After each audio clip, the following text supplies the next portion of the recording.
I want to tell you this story. It's kind of a party story. We had worked really hard and partied really hard making Jackass 1. We get a call saying that Paramount was so impressed with the footage that we turned in, they found it in their hearts to give us another $1 million to film a Hollywood ending. Yeah, they sold us on the idea. They were going to do us all up in makeup and as old men. No crazy stunts for us, just a couple days worth of work. They sent a 15-passenger van to pick up myself, Bam, Ryan, Steve-O, and Johnny Knoxville. The driver was a 22-year-old kid, just fresh into the LA scene. Super nice guy, like one of the guys that, just, you're like, oh, this kid's cool, man. I hope it works out for him. It was about an hour's drive from LA to the location. Somehow I secured shotgun position and got my iPod into the stereo, and then we picked up Steve-O. Steve-O now and Steve-O then were polar opposites. Now he's completely sober. We call him Sobro. Back then he was wasted-o. We didn't call him that, but that's what he was.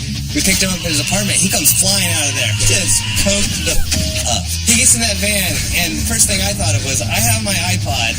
That's a lot of power right now. If I put on the right song, I could get things going in this van. I scroll through. Live Wire by Motley Crue. Play.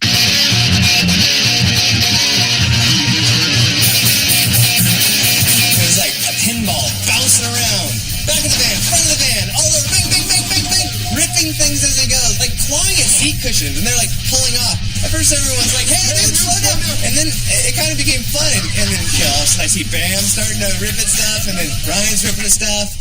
I'm going to have to say, Johnny Knoxville just sat in the back. He got deeper into his seat as this went on, because, he's got a lot more responsibility than the rest of us. Ryan ripped the side panel out of the van, found the Freon that feeds the AC. He rips that thing open, just an evil hiss. And then the whole van just fills with smoke, steamy shit. And the guy can't see anything driving. He's like, hey, you guys, I'm trying to roll the window down. You guys, stop. Right, I gotta pull over if you keep going. Stop. At that point, I think almost everyone was peeing when he was saying that. Like, just pissing all in the van, kicking, like, donkey kicking the windows out, like, just, I couldn't imagine what that would look like from, if you're, like, driving alongside it, you're like, oh, there's smoke, look at all that smoke. Oh, the window just breaks out. Is he peeing? And then Steve-O just launches up and just, like a cat, grabs a hold of the headliner of the van and just rips it down over the driver's head. And, like it smashed his head, like, knocked him into the steering wheel. He's got, we had a big-ass van on the freeway, he swerved out 4 lanes, like, I'm serious, you guys are like, somehow we were there. I was over there, like, oh, and like the van is just like this steamy mess. Everyone comes out, glass, and like, smashing beer balls. The way we parked was a lower parking lot where we parked and a higher parking lot above that. So Steve-O realized he can skateboard from the upper parking lot and smash right into the windshield. And he found that so fun. He did it 7 times at least. Every time he do it, he'd get more cut up. Finally, the last time he did it, his elbow hit first and just sliced the out of it. Just like a really deep, serious cut.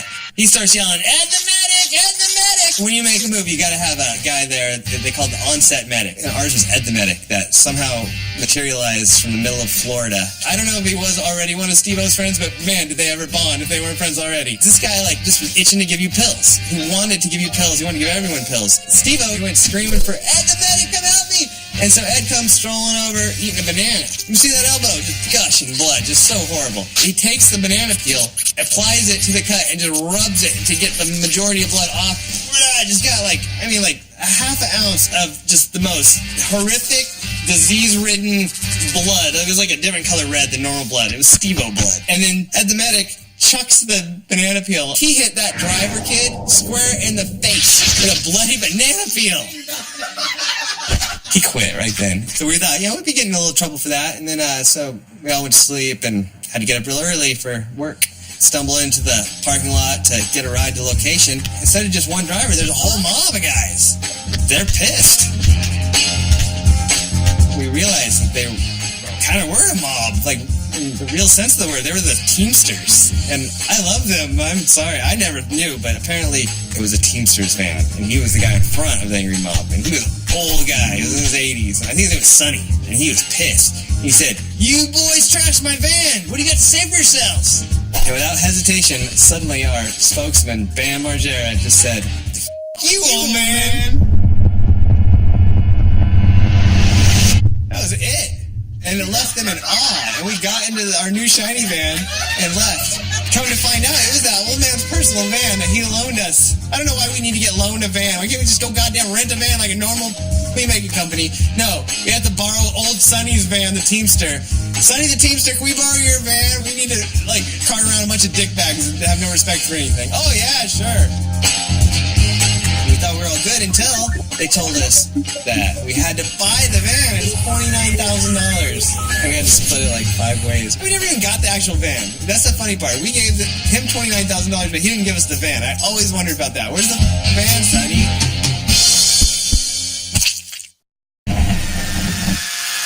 My name is JD Sampson. We're going to talk about partying hard. Basically, I got out of college and joined a feminist punk rock band, La Tigra, and we didn't party very much. Most of our parties were about maybe having like one beer and then like taking pictures of each other dressed up as animals or something. We did have this one crazy party experience, which was on Big Day Out. Big Day Out is a really amazing tour because there's like all these bands basically hanging out for like 3 weeks, and there's 5 shows. They give you pot cookies when you arrive because they just want you to be up the whole entire experience. There's this stage that's like about getting high, I forget what it's called. And we went there with the Donnas and we also smoked weed. And then we walked through the Carl Cox tent, which was like the craziest dreamland that has ever existed for me. We were so high that we were all following Kathleen, who was holding a bra up in the air, and she was like our tour guide. She was like, follow the bra, follow the bra. And then we just walked all throughout the entire festival, like super high.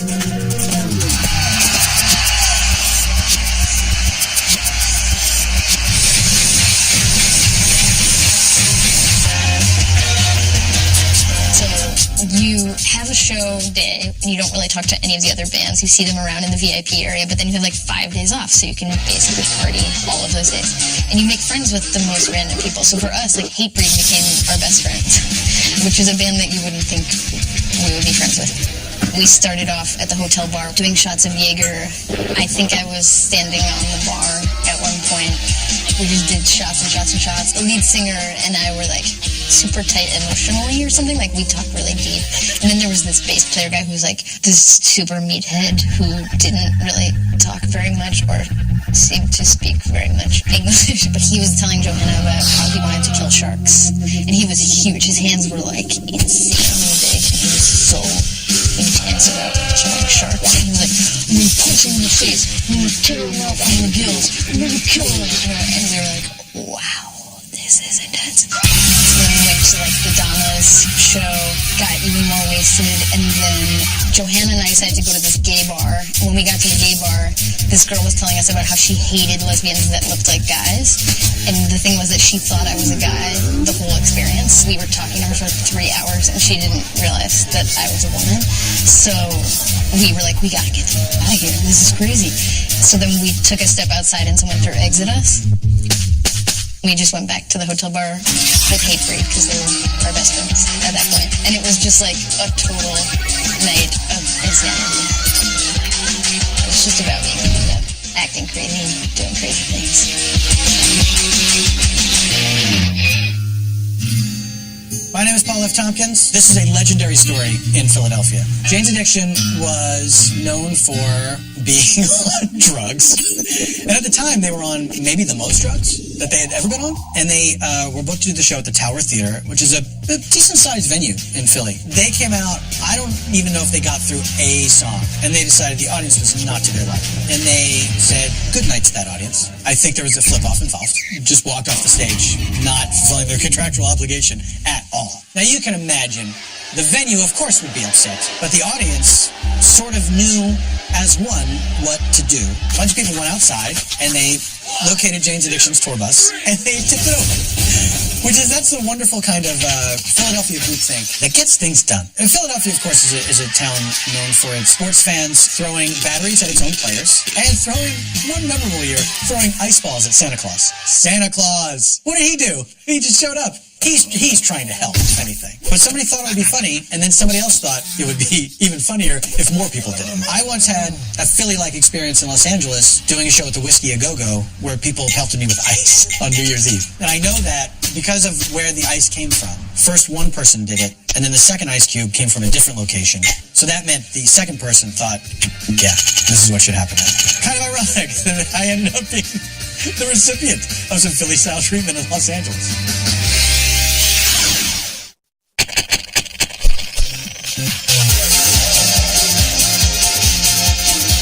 One time I was in Tokyo for an extended period of time, for about like a few weeks. It was kind of this brief period of time where mushrooms were sort of legal there, but not really. It was just like there was some weird loophole where you could get them at a store. It was not really legit. We figured out a way to go to this record store in Shimokizawa and found this guy who was the mushroom guy. We did this all without like knowing the language or any way to communicate besides like weird sounds and, you know, just like miming like mushroom. And like the guy was like, oh, takes us to this back room, opens this tackle box that has like 15 different kinds. And we go through like the whole array of them, and he's describing them, but only in ways that like, this one,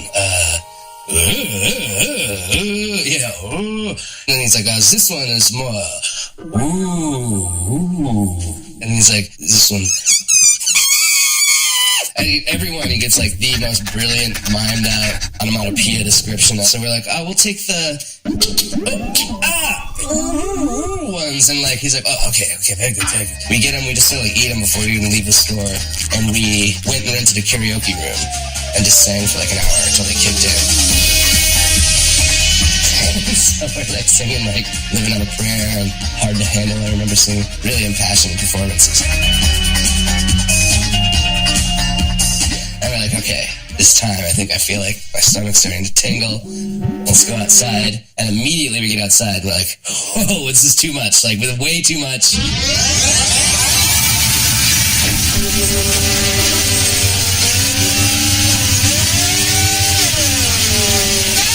Tokyo's already too much, which is in the best way. All of a sudden we're like in the Ewok village, but it's like Vegas. It's also the happiest place on earth, just became very angry at us.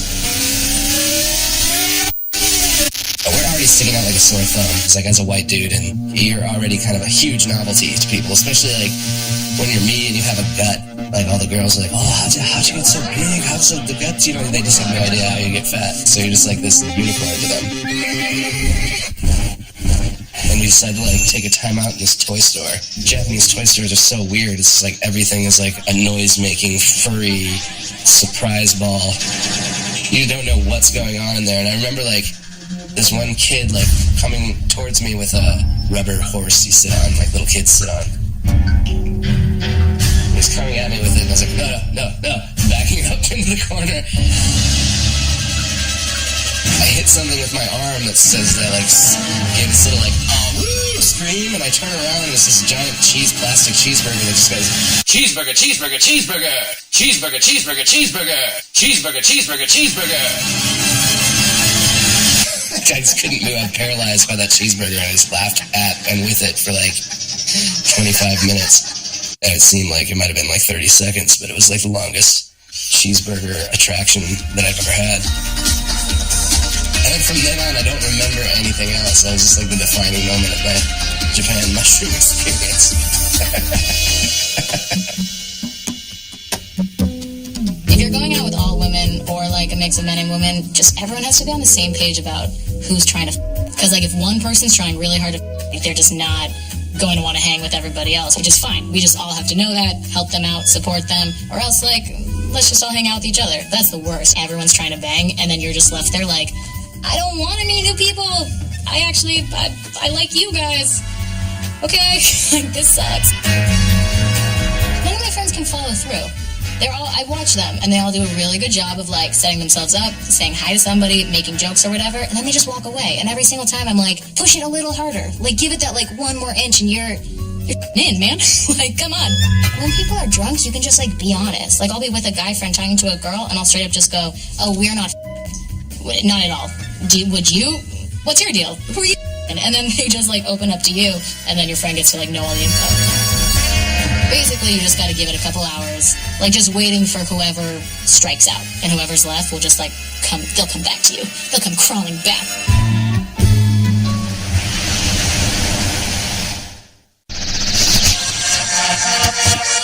Hey, this is Dennis Rodman. Let me show you how to break your dick 3 ways. I was on a boat one time in Dallas, Texas. We go out there all day long, you know, in the sun, drinking, party, go to the bar after at night, drunk as a mother. This. My girlfriend, whatever. We're in the back of the boat, the big king-size bed. You know, she said, we have sex. She loves sex.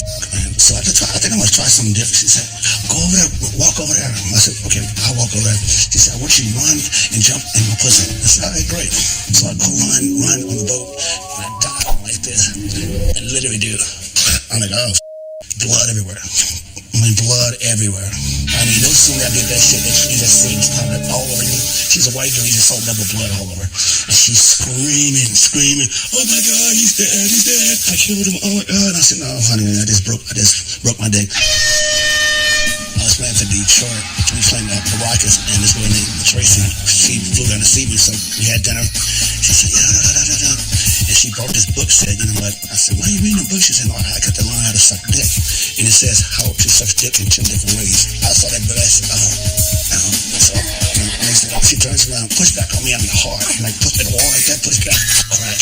Another one, blood everywhere. Couldn't do anything. I mean, your dick still get hard, you know, but you just kind of, it don't get straight, it gets kind of like that, like a big carrot, you know. Then the 3rd time, it was in New York. Same girl. Samantha. Same thing. We go to the hotel room, having sex, and next thing you know, go to the hospital. My girlfriend's like, well, you know, he has a problem with his penis. The woman comes up and says, oh, okay, great. Be right back. She brings another doctor in. Oh, I know what that is. Brings another doctor. Swear to God, she kept bringing people in. Why? So she brought 8 people in to see it. And so I said, babe, I know what it is, so just give me a pill for it. No, we're just making sure that you're okay. I said, I know what it is, give me a pill for it. It'll be done in 3 weeks. You know, in doctor's terms, you have a contused penis. Contused. I said, come on. He said, well, you broke your dick. Because your dick don't bend that way. It don't even bend that way. It don't bend at all. Like, what I'm talking about, right?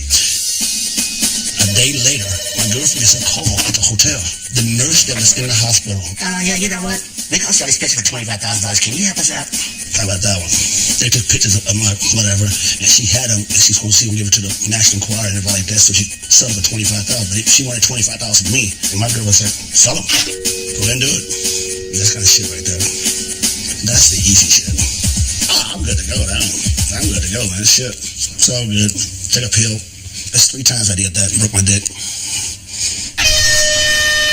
Yeah, I broke my dick. I never even played on the Bulls and I broke my dick. I had a lady riding it. Like a freaking crazy pony all night long, you know what I'm saying? Reverse cowgirl in it, normal cowgirl in it, crazy cowboy in it. She's doing the rodeo, then she does the rodeo clown. She's doing the vacuum cleaner. She's doing the Dyson Airblade. Crazy shit going down. It was like Vietnam. Then she gets to the height of ecstasy, you know? I rock it out, you know? Lose my marbles. Real kick-ass, just... orgasm, you know. And I look down, and there's a gigantic bruise from the tip of my penis down all in my testicles. They are black. And then down my leg, and it's growing, and I start panicking, and I'm like, oh my God, what's going on? It's just like, oh my God, what is happening? It broke, like, it snapped. It like folded in half and probably went like this, ka-chunk. It was like, but it wasn't like all the way back. It was probably like, if you ever break your dick on somebody, it's probably just whatever dicks are made of is just, it's a little bit damaged and it's probably going to dissolve. But go to the emergency room anyway. I mean, don't break your dick like me. Don't break it like Dennis Rodman. I was playing with my band Men in Canada. There was a guy in the back room going like, who's the little guy?